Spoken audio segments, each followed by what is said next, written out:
I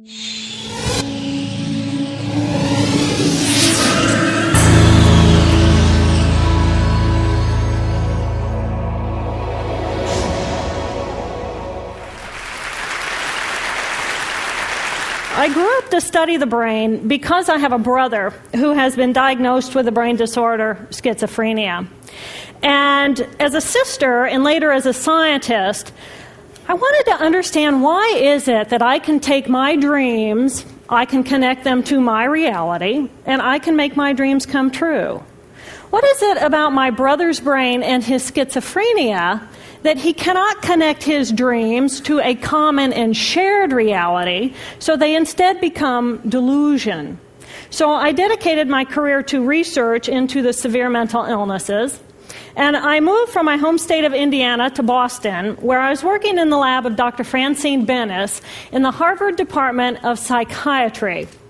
And in the lab, we were asking the question, what are the biological differences between the brains of individuals who would be diagnosed as normal control as compared with the brains of individuals diagnosed with schizophrenia, schizoaffective, or bipolar disorder? So we were essentially mapping the microcircuitry of the brain, which cells are communicating with which cells, with which chemicals, and then in what quantities of those chemicals. So there was a lot of meaning in my life because I was performing this type of research during the day. But then in the evenings and on the weekends, I traveled as an advocate for NAMI, the National Alliance on Mental Illness. But on the morning of December 10, 1996, I woke up to discover that I had a brain disorder of my own. A blood vessel exploded in the left half of my brain. And in the course of 4 hours, I watched my brain completely deteriorate in its ability to process all information. On the morning of the hemorrhage, I could not walk, talk, read, write, or recall any of my life. I essentially became an infant in a woman's body. If you've ever seen a human brain, it's obvious that the two hemispheres are completely separate from one another.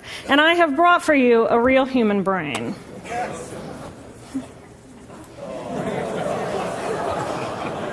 Thank you. So this is a real human brain.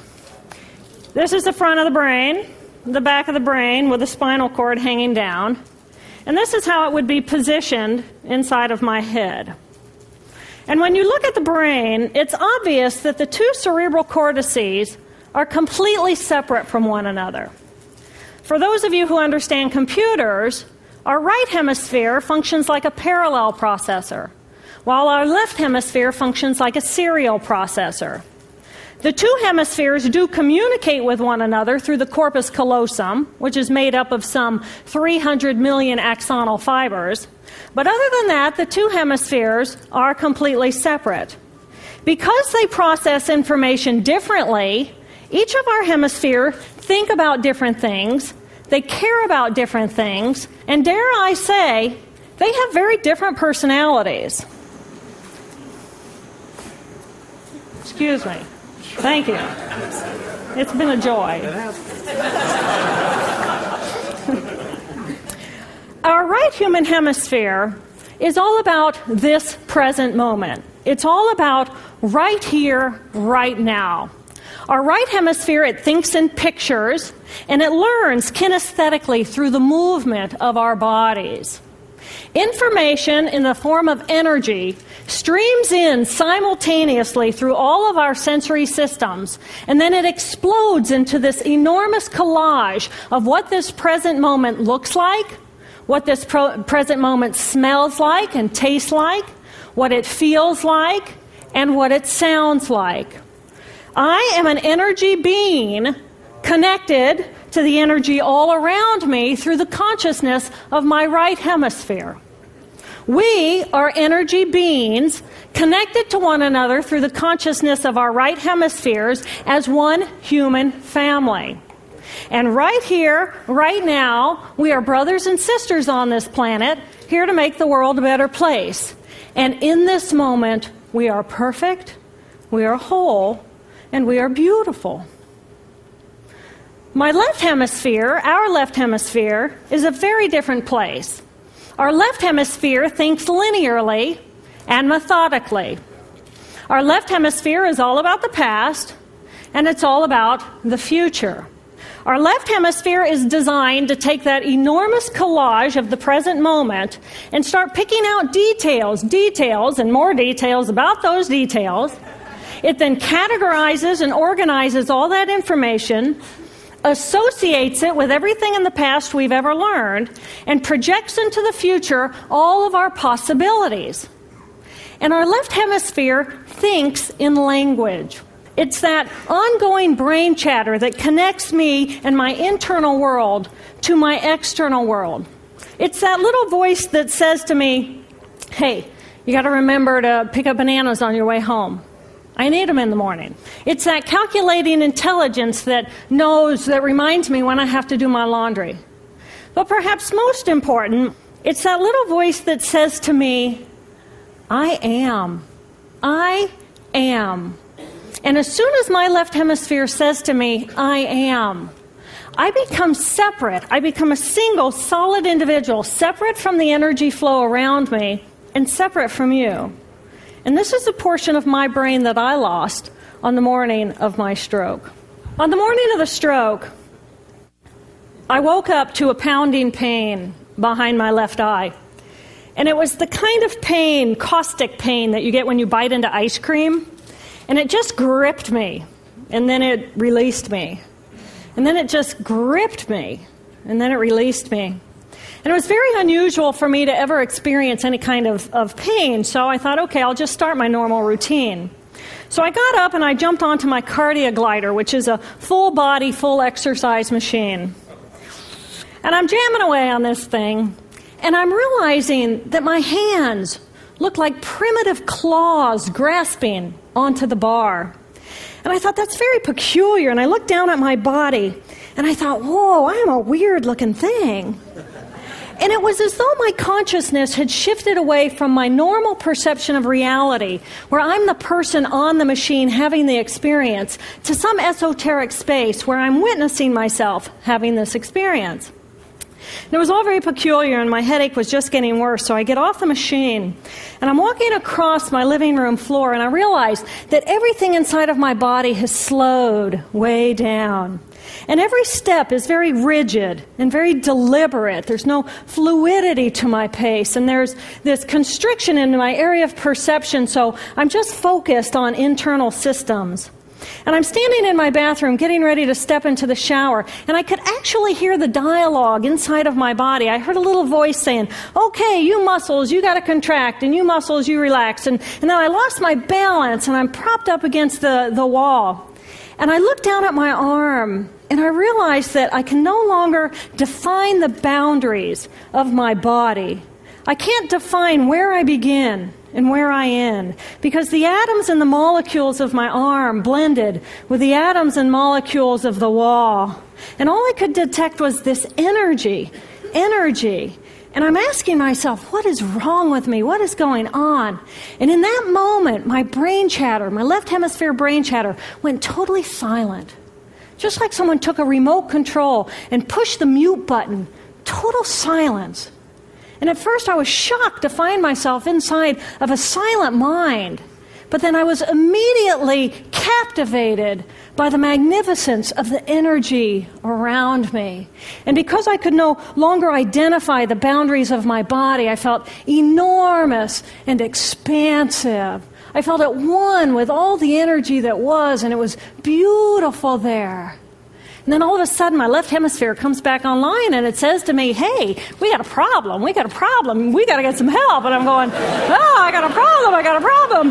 So it's like, okay, I got a problem. But then I immediately drifted right back out into the consciousness, and I affectionately refer to this space as La La Land. But it was beautiful there. Imagine what it would be like to be totally disconnected from your brain chatter that connects you to the external world. So here I am in this space, and my job and any stress related to my job, it was gone.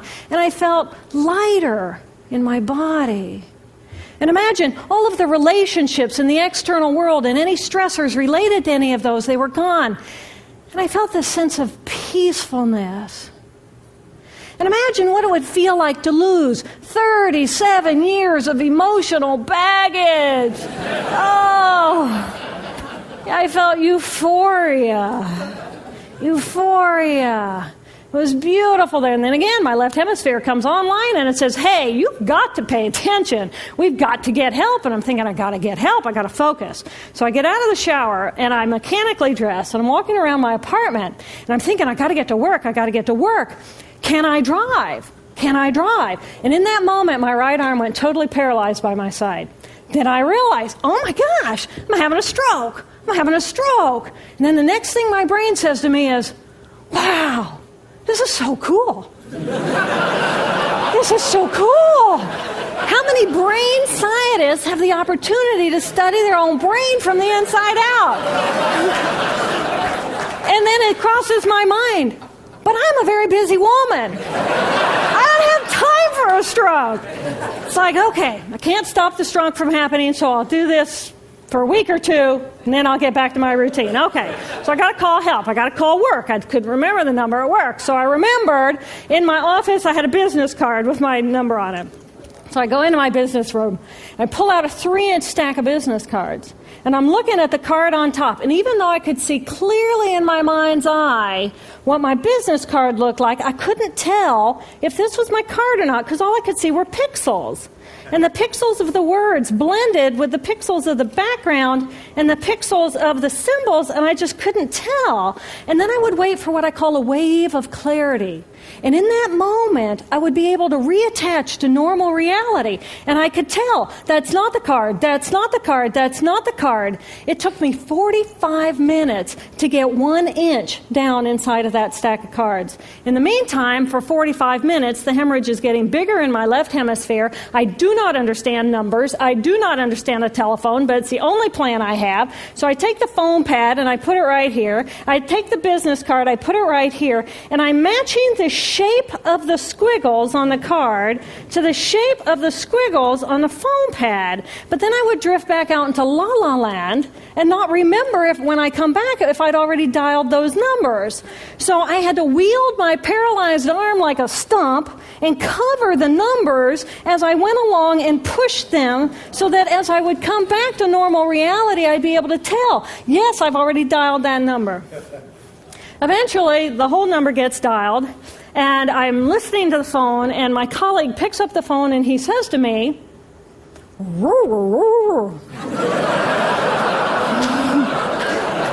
I think to myself, oh my gosh, he sounds like a golden retriever.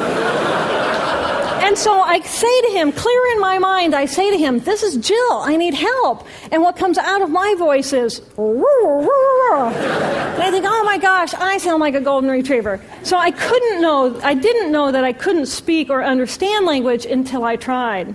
So he recognizes that I need help, and he gets me help. And a little while later, I'm riding in an ambulance from one hospital across Boston to Mass General Hospital.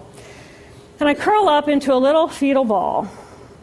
And just like a balloon with the last bit of air just right out of the balloon, I just felt my energy lift and I felt my spirit surrender. And in that moment, I knew that I was no longer the choreographer of my life. And either the doctors rescue my body and give me a second chance at life, or this was perhaps my moment of transition. When I woke later that afternoon, I was shocked to discover that I was still alive. When I felt my spirit surrender, I said goodbye to my life, and my mind was now suspended between two very opposite planes of reality. Stimulation coming in through my sensory systems felt like pure pain.